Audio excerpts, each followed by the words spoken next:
To invite you to take your seats. Thank you, guys.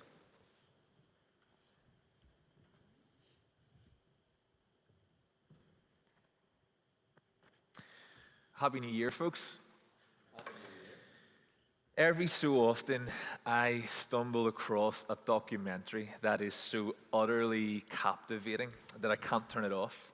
I wonder if one comes to mind for yourself as well. One of those ones that you just watch one episode, you stop, you watch another one, and before you know it, you've watched the whole series of documentaries in one go. For me personally, these don't really come along too often, but when they do, I am absolutely hooked. And almost everything else has to fall by the wayside until that documentary or that series is done. And in the last couple of years, there've been a few of these documentaries that have maybe, actually some of you might have seen. You might have watched some of these here too. Firstly, there was this one. I think a picture of it should come up on the screen. Has anybody seen this? Hands up if you've ever seen this. Very few of you. Oh, you're in for a treat. Go home. It's not if you've got Netflix. Great, it's on there. If you don't have Netflix, find someone who has Netflix and watch it. It is really, really good. 14 Peaks, Nothing is Impossible. This is the incredible story of a man called, I think it's called Nimsday Purja. Now, I might be pronouncing that a little bit wrong, but Nimsday Purja, he has a goal. He has a dream, he has a vision, and his vision is that he would summit all 14 of the world's 8,000-meter peaks in 7 months. Now, whether or not you think that sounds impressive, this had never been done before. In fact, nobody had ever even come close to achieving such a feat. You might think, well, okay, 14 mountains, 7 months, let's do the maths. That's 2 mountains a month. I mean, if you're into your hiking, that sounds relatively achievable, right? Well, prior to Nimsday attempting this incredible challenge, the record was previously set as someone climbing those 14 8,000-meter peaks in 7 years. And this man was going to do it in 7 months. If you haven't seen it, you really must watch it. But what you can't miss when you watch this documentary is the way that this guy Nims is so utterly captivated by the vision that he has set out. He eats and he sleeps and he breathes this dream. It absolutely consumes him. Every moment of his waking day is filtered through this vision of summiting these 14 peaks in 7 months. Now, I'll leave it hanging there as to whether he does it or not, but obviously let's just say they went and made a documentary on Netflix about it, so bit of a giveaway, but really good. Go watch it. Now, if you haven't seen that one, maybe you've seen this other documentary. Has anyone seen this one, The Last Dance? Show of hands. Okay, a couple more, but still not many. Another one, guys, you're in for another treat. This one's also on Netflix. Maybe I spend too much time on Netflix. That's the problem. The Last Dance. It's another one of those ones you're completely hooked, let me tell you, particularly if you are any kind of sports fan. You don't have to be into basketball to enjoy this documentary. But it is a documentary about Michael Jordan, the world-renowned basketball player, as he and some of his teammates recount Michael Jordan's last season with the Chicago Bulls as they tried to win their 6th championship. And once again, as you watch this and you listen to these players talk, and in particular listen to Michael Jordan talk himself, you cannot help but be struck by their vision that has completely and totally and utterly captivated them. Everything that Jordan does is for the sake of winning this 6th championship. In his words, he talks about how his mentality was to win at whatever cost. And if you weren't on board to live that kind of regimented lifestyle, then you had to get off the team. It was as simple as that. He had a vision, and it completely consumed him. Clive has titled this mini-series, Come On. Come on, and it's like a rally cry, but it's almost like a shout that we say to each other. Come on, guys, let's do it. I wonder if you've ever had someone kind of trying to champion you. Maybe you've done a marathon, or maybe you've done a park run, or maybe you've done a sponsored whatever, and you've had people rallying around you saying, come on, you can do this. Come on. But part of what happens when maybe someone is trying to encourage you to do something is they might cast a vision for you. They might say, here's the big picture. Here's what it is that you want to try and get to. This is what you're running towards. Come on. And part of the come on is setting a vision. I wonder if you've ever had a vision. I wonder if you have a vision now. Call it a goal, a target, or whatever. I'm calling it a vision, but this is the time of year to set a new vision for the next 12 months, isn't it? Business and companies all around the world right now, they're setting their short-term visions and their long-term visions for the year ahead. Individuals are setting their own 2025 visions. Maybe you yourself have a vision. Has anyone got a vision board? Their thing as well. Vision board, you've got all the things that you want to achieve, all the little things that you want to strive towards are on that board. Well, I want to take a few moments this evening at the start of this new year to actually have a think around this. What is the vision of the church? What's the vision of the church? Now, I'm not talking about the vision of Willowfield. We could talk about that. Willowfield has a vision, but we're stepping into something bigger and broader tonight. What is the vision of the church? And it's not a catchy tagline we're looking for, but we're looking for the vision for the whole church, the big vision. That's what we're going to look at. So I'd love it if you'd firstly turn to Matthew chapter 4, verses 18 to 22. If you have that on your phone or in Bibles in front of you, that's amazing. It should also pop up on the screen as well. I'll give you a little second to turn to that, and then we'll read together.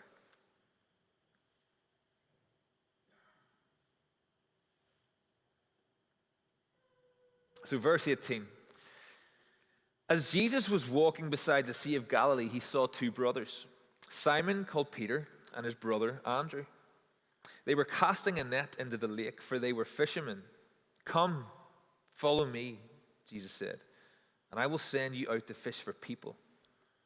At once they left their nets and followed him. Going on from there, he saw two other brothers, James, son of Zebedee, and his brother John. They were in a boat with their father Zebedee, preparing their nets. Jesus called them, and immediately they left the boat and their father, and they followed him. This is the word of the Lord. Thanks be to God. You can't help but read or listen to this text and not notice the suddenness of the way in which Peter, Andrew, James, and John, they set down their nets and they followed Jesus. Now, what we've done is we've read this account in a matter of 4 little tiny verses. But think of what the unspoken backdrop might be here. Think of what the unspoken backdrop might be in this moment. These were fishermen. Their livelihood was built around catching fish and selling them on to make enough money for their family, for their livelihood, for their life. But I wonder what their vision was prior to this moment. Maybe their vision was small and simple. It was just, make sure you get enough to keep things going. Get the kids up and out. Get food in their bellies, clothes in their back. Just live the simple, quiet life. Out on the Sea of Galilee with the sun in their backs, the wind in their hair. Simple vision. Sounds like a nice one, though. Or maybe if some of them had a bigger vision. Maybe Peter was a hard worker. Maybe he had dreams of buying a bigger boat. Maybe he had dreams of buying a whole fleet of fishing boats and starting his own fishing business. Or maybe James had a vision. Maybe his vision was actually nothing to do with fishing. Maybe he was only in that just to get by, but his vision was to go on and do something much different or much bigger in his eyes. Who knows? Of course, we have no idea what their vision was, but here's what we do know from these simple 4 verses. In a moment when they saw Jesus, they caught a glimpse of a vision that was bigger than what they had ever dreamed of. And in this simple description of Peter and Andrew physically dropping their nets, and James and John physically stepping out of this boat and leaving their father behind, what we see these fishermen captivated by a vision of someone, not something, of someone that was bigger than any dream, bigger than any job, bigger than a stable income. It was bigger than food on the table. It was bigger than money in the bank. They saw Jesus and were willing to drop everything. And they were willing to step out of their everything. Because in this moment, they saw someone that was worth more than their everything. Now let's just quickly mention the obvious here. As far as we know at this point, these fishermen, they didn't know anything about Jesus in the way that you and I have had revealed to us through God's word. As far as we know at this point, Jesus hadn't sat them down and told them the big plan and the big picture here. He hadn't yet revealed that they would journey, that the journey that they were about to embark on would one day lead to the foot of the cross, where they would watch as Jesus was crucified, and then that they would see him risen from the dead 3 days later. Or they didn't know that actually that Jesus would say to Peter, "On you I'm going to build my church." They knew none of that. The vision that these fishermen were utterly captivated by was one not based on a hope to achieve or gain something down the line. It was quite different to that type of vision that we discussed earlier from Nim's day and from Michael Jordan. The vision that captivated these fishermen was a person. The vision was Jesus. The vision was Jesus. And this vision, this encounter, this presence of Jesus was beyond everything that they'd ever known, so much so that they would set aside any vision that they had to follow him. I wonder, have you ever been captivated by a vision? So captivated by a vision. I wonder if you've ever been captivated by this vision that we're talking about tonight. You know, my guess is actually that it's actually relatively easy to not have allowed yourself to be captivated, it's hard to say, captivated by this vision. Because in so many ways, we actually live in a world right now that is without vision. We live in a world without vision. Now, of course, there is plenty of vision on a surface level. There's vision for business, there's vision for government, there's a personal vision for a new you in 2025, the fitter, the healthier one, the stronger one. And they're good, they're worthwhile doing, but let's be honest, they are surface level visions. But we live in a world today where the overriding culture is one of having no deep sense of vision for the heart of humankind. We live in a post-Christian culture. And for a long time now, that culture has been saying, well, actually, that the world would be much better off simply without God. Now, that's not to say that it hasn't been okay to be a Christian. You can be a Christian, that is fine. But what the culture says, that be a Christian, just don't tell anybody. Don't share that with me. Just keep that to yourself. But rather the culture, the environment, the one that we swim in, the message has been one of cynicism. Cynicism. Now, cynicism is different from skepticism, okay? Now, skepticism is one where you're kind of like, I don't really know if I agree, but I'm going to ask lots of questions. I'm going to pursue this, and I'm going to ask questions. I'm going to have intrigue about that. But cynicism is very, very different, because cynicism has a different starting point. Cynicism has a starting point of unbelief, and it goes forth with a trajectory that does not want to believe. And the outcome of cynicism is this aim towards experiencing joy by trying to minimize disappointment. Now, stick with me on this. The outcome of cynicism is this effort to try and experience joy by wanting to minimize disappointment. But what we have seen is that does not work. And a cynic might look on at a follower of Jesus and say, you follow this God who is all-loving. You follow this God who is full of grace and he's full of mercy. He never leaves you. He walks with you. He loves you. He died on a cross for you. But hey, your wife died of cancer. Or you just lost your job. Or that family that you've been praying for years now, well, where is that? That hasn't happened yet. And for the cynic, the joy of God and the disappointment of life can't go together. So what they do is they get rid of God and they look for joy elsewhere. But here's the thing, the gap between what we believe about God and what we experience in life is called mystery. And each of us has a choice. We've got a choice that we can either trust God, that he is who he says he is, that he is who he has revealed himself to be in his word, and at the same time we can live in and embrace the mystery that goes with all of that. Or we can completely get rid of the mystery, and we can massively lower our expectations of God. Or at worst, we can simply just get rid of God altogether. Get rid of the pursuit of God altogether. Both of these are attempts at joy.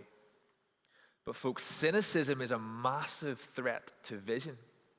It's a really big threat to vision, because with cynicism, our vision is forced down a route that says, hey, there is no real, deep, and meaningful purpose for your life other than to experience as much joy as possible, to minimize all that disappointment, and therefore the vision becomes pleasure, becomes money, becomes sex, it becomes experience.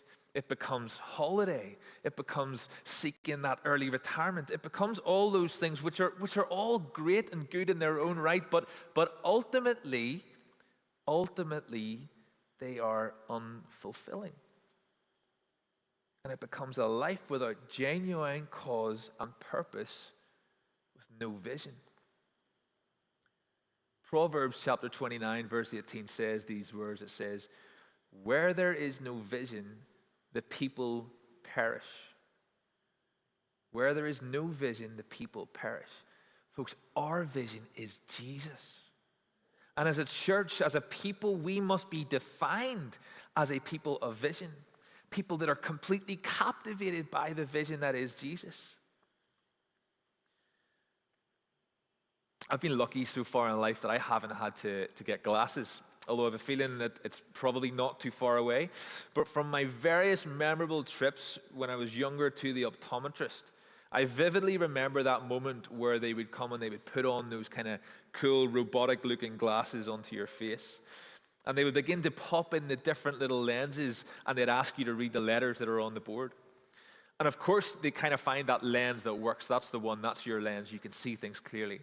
And then they begin to pop in the other lenses, and it becomes a bit more blurry. And you're trying your best to remember what you saw when you could see things clearly, so that you can read that bottom line. And you're striving to read that bottom line and memorize what it might have been.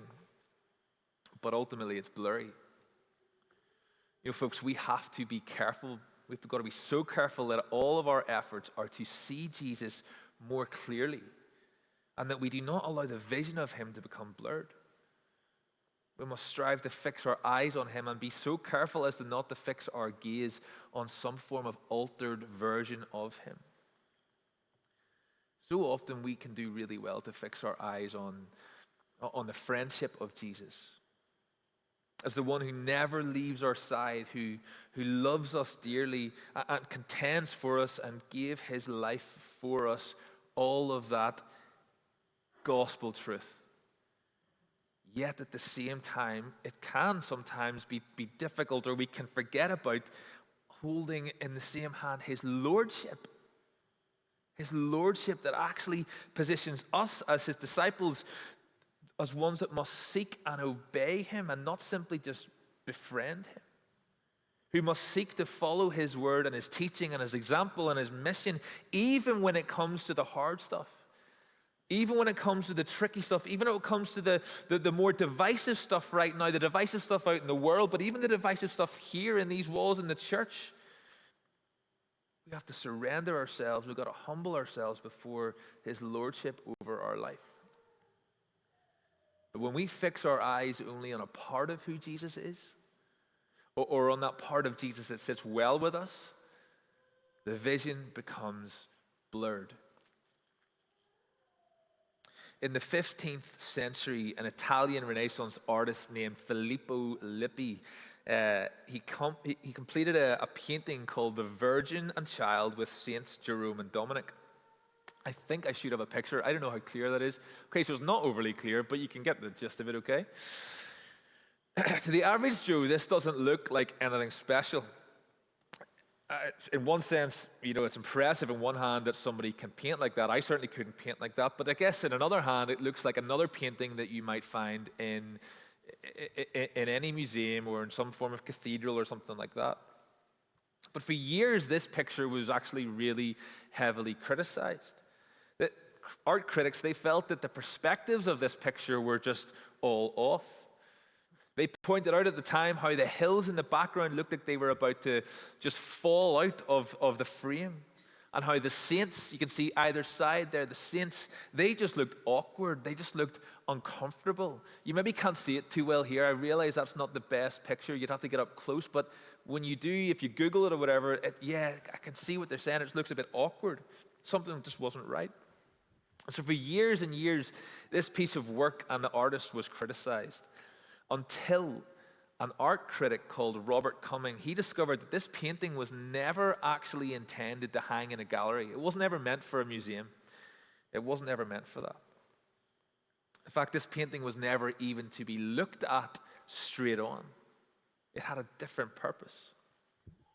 This painting was intended as an altarpiece in a cathedral, and it was actually to be used as an aid for prayer. And what Cumming discovered was that it was only when falling to his knees that he was able to see that all the details of the picture came into their proper perspective. Only when he fell to his knees. Is that not exactly the same with our vision of Jesus? It's a beautiful metaphor. Must we not fall to our knees and call him Lord? Must we not fall to our knees and worship him? Must we not fall to our knees in prayer so that we can see him clearly? So that we can see him more and more like those fishermen, Peter, Andrew, James, and John, so that we can see Jesus more and more the way he saw him. Because here's the thing, the blurred version of Jesus, the blurred vision of Jesus might not be enough just to drop your nets for. The blurred vision of Jesus might not be enough to step out of the boat for. But when we see Jesus for who he is, when we fall to our knees and call him Lord, we discover that treasure that is worth dropping our everything because he is worth more than our everything. It's like the man who discovered treasure in a field and he sold all that he had so that he could go and buy that field because he knew that treasure was worth more than he owned or that he could ever dream of. So he gave all he had to buy that field. Folks, the vision is Jesus. The vision for what we're doing here, it's not bright lights. It's not smoke machines. We don't do that, thankfully. But it's not fame or celebrity. It's not a wealthy church. It's not prosperous ministry. It's none of that. The vision is simply Jesus. Now, what does that look like on the ground? Well, we're going to watch a video now. And the video, this is how I'm going to finish. I'm going to step down and we're going to watch this for the next few minutes. But it's a poem. It's a spoken word. And when it gets going, you really have to lean in to listen to what he's saying. But I really want to urge you to try your best to listen to what this guy is saying, because he paints so beautifully a vision of what it would look like to be a people that are captivated by the vision of Jesus. Let's watch the screen.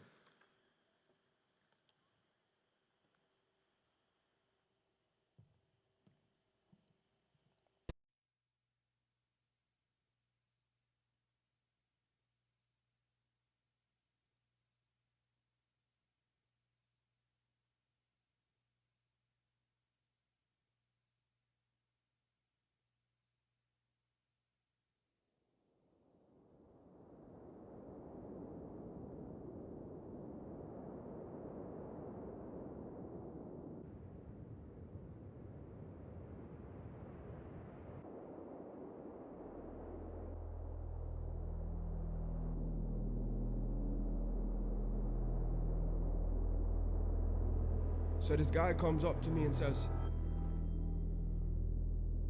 "What's the vision? What's the big idea?" I open my mouth and words come out like this. The vision. The vision is Jesus. Obsessively, dangerously, undeniably, Jesus. The vision is an army of young people. You see bones, I see an army. And they are free from materialism. They laugh at 9 to 5 little prisons. They could eat caviar on Monday and crust on Tuesday. They wouldn't even notice. They are mobile like the wind. They belong to the nations. They need no passport. People write their addresses in pencil and wonder at their strange existence. They are free, yet they are slaves of the hurting and dirty and dying. What's the vision? The vision is holiness that hurts the eyes. It makes children laugh and adults angry. It gave up the game of minimum integrity long ago to reach for the stars. It scorns the good and strains for the best. It is dangerously pure.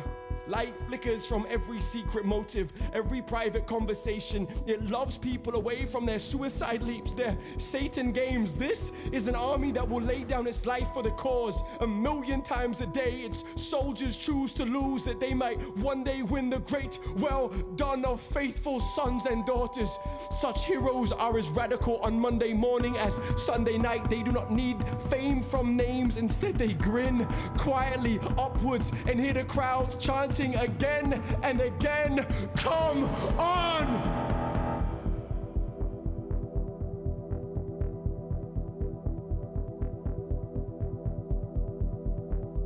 And this is the sound of the underground, the whisper of history in the making. Foundations shaking, revolutionaries dreaming once again. Mystery is scheming in whispers, conspiracy is breathing. This is the sound of the underground, and the army is disciplined.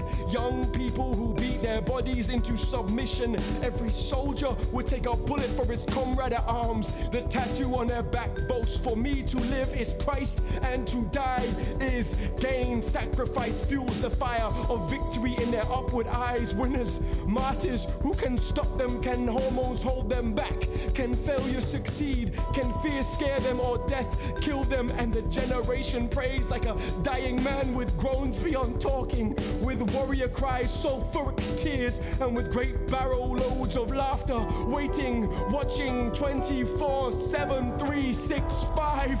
Whatever it takes, they will give, breaking the rules, shaking mediocrity from its cozy little hide, laying down their rights and their precious little wrongs, laughing at labels, fasting essentials. The advertisers cannot mold them, Hollywood cannot hold them. Peer pressure is powerless to shake their resolve at late night parties before cockerel cries. They are incredibly cool, dangerously attractive inside, and on the outside, they hardly care. They wear clothes like costumes to communicate and celebrate, but never to hide. Would they surrender their image or their popularity? They would lay down their very lives, swap seats with the man on death row, guilty as hell, a throne from an electric chair with blood and sweat and many tears, with sleepless nights and fruitless days. They pray as if it all depends on God and live as if it all depends on them. Their DNA chooses Jesus. He breathes out and they breathe in. Their subconscious sings.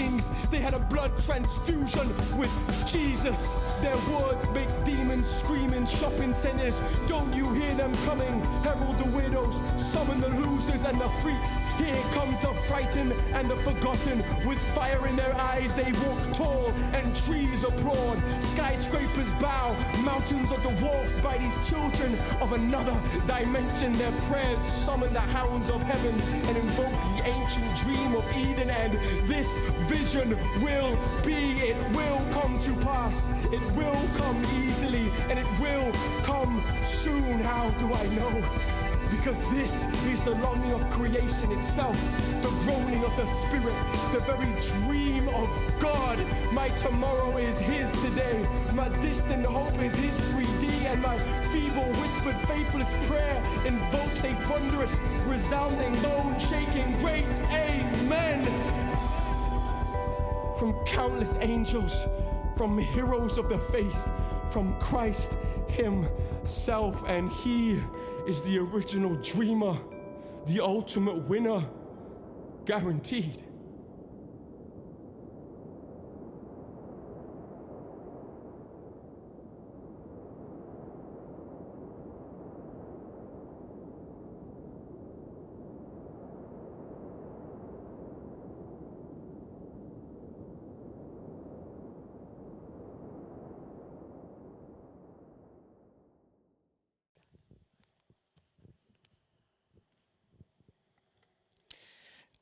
So I don't want us to rush on.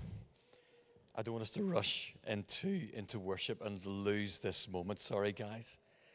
For to live is Christ and to die is gain. For to live is Christ and to die is gain. The vision is Jesus. Nothing less than that. The vision is Jesus. And for some of us here this evening, we will have heard that video. We'll have heard Reuben speak, and something within us is saying, that's me. I'm all in for that. That's what I want. That's what I want my life to be defined by. To live as Christ and to die as gain. And rather than call for a response that requires people to stand or come forward, what I want us to do is just take a space to be silent. And for any of us here this evening who in our hearts are saying, that's what I want more than anything else, why don't we just say that to the Lord in the quietness of our hearts, and then we're going to move back into worship. But let's not rush away. Let's do this for a few minutes.